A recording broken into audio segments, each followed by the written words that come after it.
11h32, pessoal, nós estamos aqui cobrindo todos os assuntos, incluindo, evidentemente, o Breaking News, o tremor que ocorreu no Japão nas últimas horas, a possibilidade de tsunami que está ocorrendo neste momento para Japão, também incluindo Coreia do Norte, Coreia do Sul e Rússia. Todos esses países já emitiram alertas para suas populações. Para a gente poder compreender um pouco mais sobre essa questão dos tremores no território japonês, inclusive por qual motivo ocorre com tanta frequência. Anderson Nascimento é coordenador do Laboratório Sismológico da Universidade Federal do Rio Grande do Norte. Anderson, muito obrigada, pela gentileza de conversar com a gente aqui na CNN, apesar do assunto, que pode ser muito triste, ainda mais para os japoneses. Bem-vindo. Muito obrigado, bom dia e uma satisfação estar com vocês aqui de manhã. Já quero lhe perguntar algo que, com toda certeza, para você e para os seus pares é uma obviedade, Mas por que o Japão tem o registro de tantos tremores? O que acontece nesse cantinho do planeta? Bom, o Japão, ele é um arquipélago, basicamente, no qual você tem naquela região o encontro de pelo menos 3 ou 4 placas tectônicas. Alguns autores colocam até mais placas tectônicas, dependendo da forma que você define uma placa tectônica. Mas o que ocorre, o fundamental da gente saber aqui, para o telespectador, é que você tem digamos assim, um contato de várias placas, um acúmulo de muita energia e quando essa energia não pode ser mais acumulada, ela é liberada, essa energia tectônica, ela é liberada na forma de vibrações, de um terremoto. Então, esses terremotos aí, geralmente dessa região, como é um encontro de placa muito importante, ele tem um potencial muito destrutivo de gerar terremotos de magnitude acima de 7, 7,5, 8 e até alguns terremotos de magnitude 9, como foi o de 2011 lá em Fukushima. Professor, bom, posso chamar-te de professor, porque você está aqui nos ensinando, então já vou aproveitar e também me fazer aqui de aluna, que é sempre bom aprender com vocês. Professor, a profundidade de um terremoto, ele significa o quê? Por exemplo, os registros agora são de 10 quilômetros de profundidade. Isso é muito? Isso é pouco? Isso traz que tipo de informação? Olha, o início da ruptura foi colocado como sendo em 10 quilômetros, que é bastante raso. A gente sabe que essa parte que mais quebradiça da superfície da Terra, a crosta, ela tem, digamos assim, 30 e poucos quilômetros em algumas regiões, naquela região ali talvez um pouco menos. Mas toda essa região em que a gente que consegue acumular energia, ela tem cerca, às vezes, de até 100 quilômetros de profundidade. Então, essa região, os primeiros 100 quilômetros da superfície da Terra, eles são capazes de, digamos assim, acumular energia e liberar na forma de terremotos. A sua pergunta é muito interessante, porque geralmente a gente coloca o foco do terremoto como sendo um ponto, certo? Mas, na verdade, um terremoto desse tamanho, ele tem um comprimento, ele tem uma ruptura, que é como se você fosse rasgando uma folha de papel, ou seja, a superfície da Terra, ou a região onde o foco iniciou a ruptura, você vai rasgando a litosfera, e com isso você vai se propagando a ruptura, que pode demorar alguns segundos.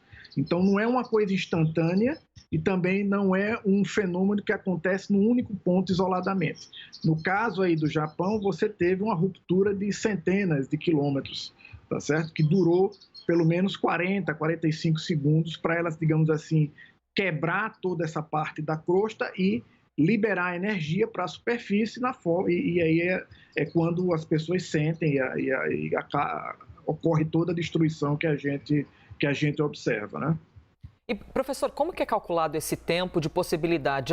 Ocorreu um tremor, então devem demorar tantas horas para um tsunami, por exemplo, ocorrer, para essas ondas chegarem até o continente. Eu pergunto até levando em conta, eventualmente, quando a gente vê, trazendo aqui para a nossa realidade, um relâmpago, estima-se que dependendo do tempo que demora o som para chegar até a gente, esteja a determinada distância. Existem características assim que servem de embasamento para os técnicos compreenderem? Bom, a partir do tremor deve demorar tanto tempo para chegar uma onda? Exatamente. para você ter um tsunami ou um alerta, para gerar um alerta de tsunami, o terremoto tem que ter algumas características. A principal é que, digamos assim, no foco na superfície, logo acima do foco na superfície, haja um ressalto ou um rebaixamento do assoalho oceânico, do solo oceânico. Então, quando isso acontece, você tem uma súbita queda ou, dependendo da forma que foi o terremoto, um levantamento súbito daquela grande quantidade de água, e isso provoca um tsunami, né? Isso pode provocar um tsunami. Então, eles têm, para isso, que saber exatamente, ou de forma bastante precisa, como foi que o solo se movimentou naquela região do foco. Então, depois que eles fazem isso, eles fazem modelagem matemática com computadores e para prever qual a forma que vai chegar a onda e principalmente a amplitude e a hora que eventualmente essas ondas podem chegar aos diversos locais da costa, né? Então, obviamente, eles não têm certeza de todos os parâmetros, então, como acontece com a previsão do tempo, tem inúmeras incertezas que podem fazer com que a sua previsão não seja necessariamente a que seja observada. Uhum. Mas isso, com o tempo, eles vão ajustando os modelos, e hoje já se usa aprendizado de máquina, essas técnicas de inteligência artificial também, para melhorar o grau de previsibilidade de um tsunami. Professor, mais uma pergunta, talvez a mais leiga de todas, mas é sempre um prazer a gente se colocar nessa condição de aluno e mostrar que realmente a gente não nasce sabendo tudo. Por qual motivo o tamanho da onda pode gerar mais ou menor preocupação? Porque você tem locais no planeta que tem ondas gigantes. Inclusive, os surfistas vão surfar, mas essa água toda não invade as cidades, né? Ela fica ali numa região sempre isolada. Por qual motivo essa água invade e esse tamanho da onda também pode nos trazer uma informação importante? Porque, basicamente, o tsunami, ele é digamos assim, na costa ele é visto como uma anomalia. O tsunami, ele é gerado no alto mar, em algum local fora da costa, e essa onda ela vai se propagando. À medida que ela vai encontrando a costa, ela vai quebrando e vai, digamos assim, acontecendo aquele fenômeno que a gente vê nas superondas. E geralmente são encostas em regiões costeiras nas quais você não tem, em muitos casos, você não tem histórico as ondas naturalmente não são daquela forma. Então, as pessoas já ocuparam tudo aquilo ali, existe uma geografia que, digamos assim, já está feita.